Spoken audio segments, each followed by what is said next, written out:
जय गुरुदेव. आज आहे महाशिवरात्रीच्या एक दिवस आधी. ताटाची रांग पहा, तुम्हाला सांगतो समोर. ही जी ताटाची रांग आहे ही 9 वाजतापासून आणून ठेवलेली आहे. म्हणजे महाशिवरात्रीला म्हणतात महादेवाचा अभिषेक करणं चांगलं असतं सगळ्यांसाठी.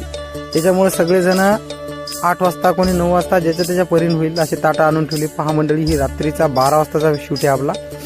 बस सकाळी हे 4 वाजताचा. जय गुरुदेव मंडळी, सगळी मंडळी घेतली. आता काय झालं, आता इथं अभिषेकाला नंबर लागत नव्हता. मग लागला सकाळी 12 वाजतापासून येऊन बसलो, पण सकाळी 5 वाजता नंबर लागला अभिषेकाला. अभिषेक केला आणि महाशिवरात्र म्हणल्यावर सगळीकडे करतात. अभिषेक करून आलो. मग आमचे तिसरे देवस्थान करणशिंद महाराज, दुसरे मानकेश्वर, असे भरपूर येतात. बस संध्याकाळी मग निघली पालखी करणशिंद महाराजासमोर. हे बघा भूत सगळ्या वेशभूषित. याचा एक आपण दुसरा ब्लॉग बनवणार आहोत, कोण कोण्या भूमिकेत आहे